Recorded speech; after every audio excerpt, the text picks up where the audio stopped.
All right, everybody, hello and welcome. This is the beginning of a new series here, a new league racing season. We are here for round one of a league I race in on Saturday mornings called SRL.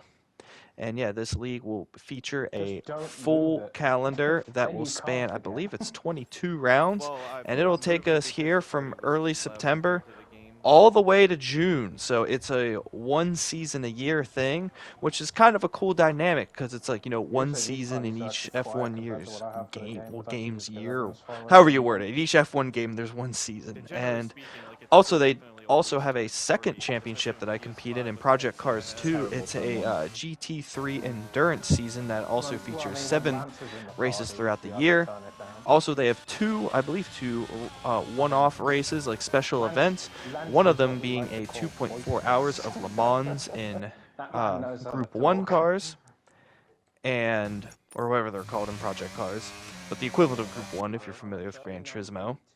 And then the other event they have is the last event of the year usually, and it's the Indy 500. So, yeah, tons of stuff to go in this league. I really enjoy this league. This is my second full year in it. I reserved at the end of 2020. 2021 was my first full-time year. And just like in Hyperdrive last season, we were the runner-up in this league. And honestly, it was an extremely frustrating season. Like, the amount of bad luck I had was absolutely astounding. On 6 of the 22 races, a safety car came out on my outlap after a pit stop. Just literally worst-case scenario stuff. What was it? In another 7 races, I got hit. My luck was just unbelievably terrible. It was extremely frustrating. But going into the season, the guy that won the championship last year is retired from this league and is focused on, I believe, PSGL only. And yeah, that leaves us as the clear championship favorite, as we'll be racing for Haas this season. Hopefully being able to win both the drivers and the constructors championship. But while I am definitely the favorite, it doesn't mean that I'm going to be able to come into these races and just gap everyone. I'm the favorite, but it is going to be competitive. As you can see, the Alpine, who's we go by real life names in this league, and the Alpine, whose name I forget. I know he's from Spain, though. He's been very quick in qualifying when he reserved at the end of last season. He will definitely be a threat to us in the races, and our main threat will be Aleski Koivanemi, I believe his name is pronounced. He's from Finland, and he is also racing in the Alpha Tauri, along with Jesberger, who is Jesper. I suck with names. His name's Jesper. I suck with last names though. So yeah, he will be our main threat, along with for Alfa Romeo, Manuelito there. Again, another name. I'll learn them as we go throughout the season. He's also looking to be a possible championship contender. So yeah, while I am the favorite, it's not going to be without a fight. That's for damn sure. And as you saw there, it was the very end of qualifying session. Honestly, it was very straightforward. I continued what I've been doing good in Hyperdrive the last 2 weeks and actually nailing my qualifying lap. So I went out early, nailed my qualifying lap. I was able to improve on my second run by like a tenth or so. And yeah, that was enough to get pole position by a little over a tenth of a second. My one main rival, Leski, that I mentioned earlier, is absent from today's race, so that's going to be a great start for us over him in the championship. Unfortunate for him, I know he really wanted to be here, even though he doesn't really like this track. Don't know why, though. I consider this at least an A-tier track, close to S-tier in terms of league racing. But yeah, and also Manuelito from the Alfa Romeo team had a bad qualifying session. So first advantage us, my main competition is not right up front with me. So this is a great opportunity to run my race. We're going to be rocking the same strategy that you saw in the Hyperdrive round 1 video of going hards to mediums. I'm not going to go over why I did that strategy. I feel like for those that watch my videos, it would just be rehashing the same shit. So but the short of it, I guess, for those of you that haven't seen, is that more often than not in this year's game, if you're running a one-stop strategy, you're better to start on the harder tire first, because the safety cars are more likely in the beginning. That pulls the field back together when the people in the soft tires should be using that part of the race to pull ahead of you. So it kind of becomes advantage you with those early safety cars. So nonetheless, hards to mediums is how we're looking here. I felt very comfortable. This is a track I always feel very solid in my race pace on. So yeah, going into the race here, starting from pole position, I'm really looking to get a good start to the season. Yeah, again, this is one I've really been looking for. I like how of the 3 leagues I'll be racing in this year, they all have a different dynamic to them. You know, Hyperdrive is that super high level 5 to 7 tiered league, you know, where you got tons of high level drivers known throughout the PlayStation community, you know, with so many tiers, so many people involved. It kind of gives you that like tier 1 main league race feel. This league, SRL, is that league where it's like, you know a lot of people personally, online, being with the same people in the league for multiple years, and having that nice year-long slow burn championship with people that you pretty much can consider personally know. You know, it's a different vibe of the championship. And then the third league I'll be competing in, FHK, haven't gotten into that yet, so we will get to that one when it comes up. Yeah, again, a whole different vibe to it. So what I like about the leagues I'm in, like they all have.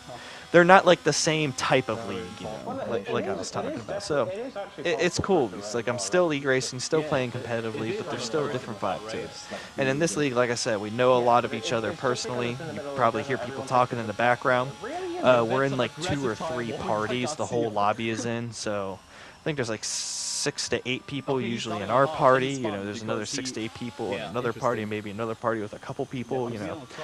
So a lot of people are in parties with each other, just enjoying our time together while still having some good competitive racing. And yeah, a little bit more of a field spread in this one because, like I said, this is a 1-tier league compared to Hyperdrive being 5 tiers. So in Hyperdrive, everyone from 1st to 20th is basically a top 1 at least, if not 2%er in the game.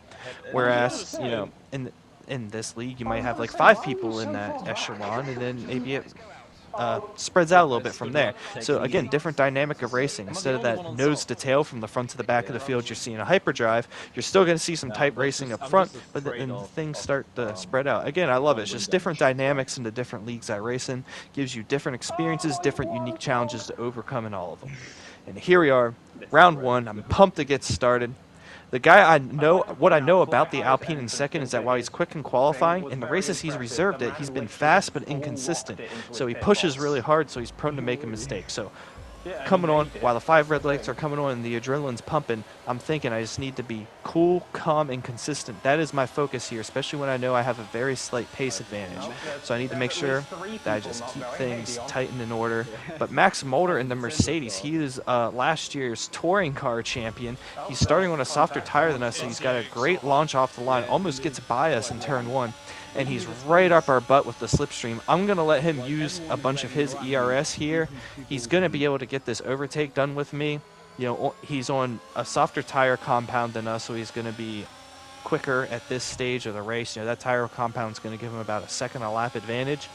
So if my plan now is to just ride his slipstream while he's faster in the race, bring me closer to him, and then once my tires start to come in at the end of the stint, from that point to the rest of the entire race, I will be much faster.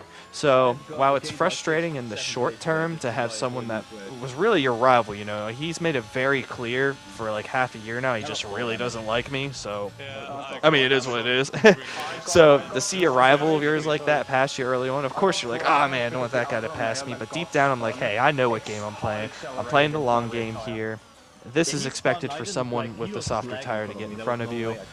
But yeah, me staying close to him and in his slipstream, really, while it looks like it's advantage him, it's actually advantage us, because this is the part of the race where he needs to not only be ahead, but to be pulling away as well. And as you can see there was an incident, multiple cars were involved in damage, and we have a safety car right at the end of lap 1, which I actually consider to be an advantage for me. Because like I said, the people that are on the softer tires right now, being the medium tire, I think there's only one person in the entire grid on the softs, but he is not in the fight up front, so I wasn't too concerned with that.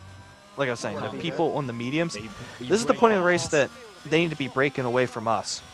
You know, and then we pull it back at the end of the race when we're on the softer tire. But yeah, every lap that goes by when we're under a safety car not only pulls us back together, but just time ticks away when they need to be breaking away that they're not breaking away. So like I said, in terms of racing Max Moulder here, who is leading in the Mercedes, this is advantage us, but it does kind of re-level the playing field to the other hard runners that are behind me. So honestly right now, well, of course I'm aware of the car in front of me. I know I need to eventually get around him. My main focus in terms of the long game in this race, my focus is right behind me. You know, the people that are on the same strategy as me, like Choli, whose real name, again, I forget, the Spaniard behind us in the Alpine, he's really, at this moment, our main threat. And possibly the car behind him if they're also on hards. And I was also even thinking about, like I said, the Alfa Romeo of Manuelito, who had a bad qualifying. I was thinking, you know, maybe he just had a fluke qualifying and he does still have the pace in the race. But, you know, while I'm running through all this in my head, at the end of the day, I'm thinking, hey, I'm just racing my race. I'm staying focused on what I need to do and making sure that I don't make mistakes.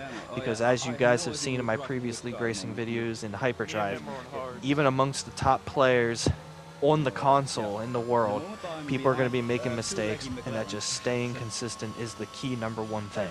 You know, maybe sometimes pushing super hard or not might be the difference of a couple points, but over pushing the limit and crashing out when you're trying to fight for a championship and fighting for wins, that's the difference of 25 points, and that is something that you absolutely can't afford. Now we pull forward to the end of lap 3. Safety car is coming in this lap. I'm trying to get as good of a read on his launch as possible. I don't get the best read of the launch, but not a terrible one. And P2 is a terrible place to be because everyone behind can react to him. So we're going to launch at the same time, but he's always going to launch before me because I have to react to him. So tough position to be in P3. I got Jesper in the Alpha Tauri behind me, again on a softer tire than me, so the advantage is going to be him in terms of pace at the beginning part of this race. But luckily we'll be able to get good traction there on the outside, which turns into the inside of turn 2. We're able to hold our position, which was really important. But still, a little bit of a gap has opened up between me and Max right now. So I need to make sure that I use my pace and even possibly a decent amount of ERS to prioritize staying in his slipstream at this point of the race. While I'm still confident he won't be able to pull enough ahead that I won't be able to regain that advantage he would get when I'm on the medium tire, I know right now that if I can stay in his slipstream and right behind him, especially when the Alpha Tauri is now third behind me because the Alpine made a mistake. I forget exactly where he makes the mistake, but he spins off track. You know, this is me looking really good for the win of the race as long as I can make sure that Max doesn't break out of my DRS zone in the next 2 laps time. And you can see now we are at the end of lap 5. DRS is about to get activated at the start of lap 6, and slowly I've been able to use just a little bit of my battery, about a third of my battery. I guess it's a little bit more than a little bit. But yeah, all subjective terms. We stay in his DRS range, and we actually pull a little bit closer using the slipstream as well. And again, this is big advantage to me at this point in the race because this is when he needs to be breaking away from us, not us keeping right up with him. So even though he has the track position right now, it's us that are definitely looking good in terms of the long run here in this race. Unless if there's a really ill-timed safety car that would fuck us over, we're looking really solid for the win here. But nonetheless, anything can happen when you're trying to pass someone for the lead. You don't know how hard they're going to fight. I haven't really fought him on track in terms of F1 because in F1 I'm usually always ahead of him. But like I said, with the different strategies today, it put him in front of me here at the beginning of the race, which like I said, well, it's frustrating to see a rival go by me. I know that where we stand right now in the race is actually a big advantage for me in the long run. As we continue to advance through the laps, I am still able to stay within the slipstream of him and well within DRS zone. But I just don't seem to have enough of a straight line speed advantage, even with the DRS, to make an overtake on him. And something that I definitely noticed as these laps ticked on is that he's definitely running a lower downforce setup than me, or at least just in general, a more of a straight line setup than me, which is actually going to make things a little bit difficult. Because as the main DRS overtaking points are here at the beginning of the lap, the end of the lap in Sector 3, while it has those long corners, I mean, it has those long straights for you to pull up to someone. Right before it has long corners, which is kind of the worst spot in the entire track in terms of the dirty air. So it's kind of balancing itself out right now. And yeah, it's been a little bit more difficult to overtake than I thought it was going to be. I thought I'd be able to just basically pull around him whenever I want because the slipstream would be so good. But yeah, the dirty air in Sector 3 is actually enough of a problem for me that I haven't been able to just fly right by Max. But at least I've been able to stay with him without really using much ERS at all. You know, maybe down 5 to 10% from the last time we checked in a few laps ago. So again, like I said, while this is frustrating at the moment, everything is fine for me in terms of the long game.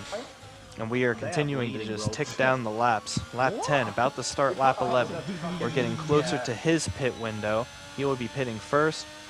And while he may be able to get an undercut on me, our advantage that we will have with the tires will be huge towards the end of the race. But right now I got enough run that I could at least get alongside, make him go narrow, so hopefully he doesn't get as good of a run down in the turn 4. We're going to get the DRS again, and as you can see, even with me on the button and the DRS, my straight line speed advantage there was barely there, which is really frustrating. We're alongside here, just a little bit of touch on the outside. That was actually a lot sketchier looking back at it here than it felt like it was in the race. He just wasn't expecting me to still be alongside on the outside there. We outbrake ourselves a little bit, honestly, going to that corner, poked the nose on the inside, but we stayed on the brakes to make sure that we didn't collide with him if he did turn in. But that time he does see the red arrows, and it really threw him offline. He goes wide, and with our tires having much better tire wear than his softer mediums at this point, it was just enough to get by him. And yeah, a little bit of a scrappy overtake there. I mean, it was some good racing, but again, I was hoping this early in the season I'd be able to get overtakes done a little bit cleaner than that.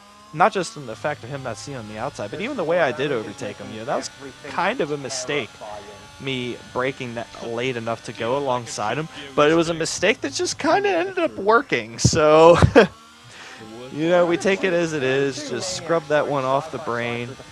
Needless. It's lap 12 now at the Bahrain, round 1 of the season, and we are in the lead and looking good. That's all that matters. You just gotta forget about everything else. And nothing much else happening up to our pit window. We are going to be pitting here on lap 16 onto the medium tire. Just been pumping in nice, clean, consistent laps. Oh yeah, and there we do not have speeding in the pit lane on, so in this league you can fly right into the pits. So a little bit different rules in this league, very minor things like that. I'll just try to remember to point them out as we see them. Like, for example, in my last league racing video, you saw me cut the chicane in Monaco on my outlap in qualifying. You're allowed to do that in that league. In this league, you have to always stay to the track even on out and in lap. So yeah, little minor changes like that don't really change anything, but always important to remember what the rules are each time you step into a league racing lobby, so you can A, get the most out of the rules, and B, obviously, obey them and not get yourselves penalties or ruin other people's races, worst case scenario. So yeah, we come out of the pits on the medium tire, just ahead, barely, very close to, I think there's multiple cars right behind us. And I was actually concerned that they were going to be able to overtake us while our medium tires were warming up. But the medium tires didn't feel too awful while cold. They've warmed up now fairly quickly, maybe halfway through the lap, and we're able to save our advantage here, staying in P2, and I'm sure when everyone else completes the pit cycle, we will be easily out in front. So at the start of this lap, I realized that I'm pulling away from the field behind. We have the lead, we have the strategy advantage, everything's looking good for us. We're clean and clear for the win here. But I did notice that we didn't have fastest lap, and I don't want to push things too hard in terms of, the throttle. I don't want to spin out, but I noticed, I still got around 30%, a little bit more than 30% ERS. So on this lap, I'm just going to dump the extra battery I got left and just see if it's enough for fastest lap. You can see even through that kink of a left-hander there, I'm still letting off a little bit. I probably could get away with going full throttle there, but like I said, in terms of race pace, I'm always going to err on the side of caution. I'd rather be a tenth or two slower a lap, but make sure that I don't spin out in the race, because yeah, like I said, I don't want to throw away this race, especially with this. I have a decent lead. It ends up being a big lead here. And the last thing I want to do is throw it away going for one extra point. So I'm literally just continuing driving at my race pace kind of style, but just dumping the extra battery on the straights and seeing what that does for us. So yeah, you can even see around that long right-hander. Slight crack of the throttle. You're on the absolute limit coming around that corner. So like I said, just give myself that little bit more margin of a cushion during race pace to ensure that our consistency is always there. It's not like you lose a ton of pace there, maybe a couple hundred. So, yep, we put in a nice clean lap, dumped the battery, a 130.8. Decent race pace lap here at Bahrain. Like I said, could be better if I push it to the absolute limits on every corner, but always erring on the side of caution because I'm focused on the 25 points. That 1 point is just whatever. Like I said, it's just another race pace lap for me. Dump the battery while we're doing it, and hey, look at that. It was enough for the point. So now we're looking at max points, 26 race. Yeah, 26 points, not races. Here on the first race of the season. And yeah, I couldn't be happier about how things were going up to this point. And yeah, unfortunately for you, the viewers, nothing eventful happened, but which was great for me. Our lead kept growing and growing. We got the advantage in the race, both in terms of pace and the strategy. Nail a qualifying lap. We put everything together, and we win the I want to say debut, but it's not our debut, it's our second season. Well, I guess it's the debut of the 2022 season here for SRL at Bahrain. While we are the championship favorite, we came out and showed why. We got a full 26 points and pole position, just perfect result in this race. And that gives me a lot of confidence moving forward, having that early advantage. And again, just something I've done consistently all the way through all my races so far in this year's game is everything I can control, I've executed very well in the races, and I've been very happy with how I've been performing so far. Like I said, the one lap pace could be better, and I am working on that. I need to nail my qualifying laps more consistently, but hey, I am getting a lot better at that. And the way I perform in the races has still been top-notch, which is honestly the most important part. We've had some bad luck sometimes, but we're really hoping that, especially here in SRL, our luck will turn around. I know I have what it takes to win the championship, and yeah, getting that 26 points here and having that strong opening statement of winning by over 17 seconds, and the guy that finished in second was a reserve driver too that won't be attending every race, so we won't really be thinking about him in terms of the championship. This is a gigantic advantage to us right off the start of the season, and we're going to be hoping to keep this momentum going into the next round. And we also hold a 6-point lead in the constructors here as well, even though our teammate didn't show up for the first race. So yeah, hopefully the Logan teammate curse does not continue. And yeah, like I said, I'm hoping to take every championship, not just drivers and constructors here in F1, but I know I got what it takes to win a GT championship in project cars, but I know that that's going to be the hardest one of all for me to be able to win. But I'm very much up for the challenge. I really like how they updated the podium in this year's game too. It looks a lot more like they do in the current real life year. Holding the P1 trophy for Haas, not something you're going to see in real life, but hey, in the video game, at least while I'm racing for them here in SRL, we'll be getting the win here today. And yeah, it's another interesting part about this league. So you get to stay in your team. You get to pick your team, and you get to stay in your team. And then you can decide at the end of the year whether you're staying in your team or moving. And all the people that are moving seats get to pick their new seats in the order of how good they finished in the championship, so advantage to people that finished better. Jensen retired, so his seat opened up. I was second place, and yeah, I didn't have a teammate basically all year at Alpine. So because I wanted to win both championships, I decided to make the switch to Haas, my home country's team, making Gunther Steiner and my whole country proud. But yeah, while we do actually have a teammate now, he just didn't show up today. But hey, still coming out of the round one with perfect result in the Drivers' Championship and a 6-point lead in the Constructors. I'm not going to complain about that any day of the week. We win by over 17 seconds. And yeah, not much more to say about this one. Feels good to be back racing in SRL. This coming week we have off, unfortunately, but then the week after that we'll be racing at Australia, another race that I'm looking forward to, and hopefully we can make it 2 for 2. I'll see you guys in the next one.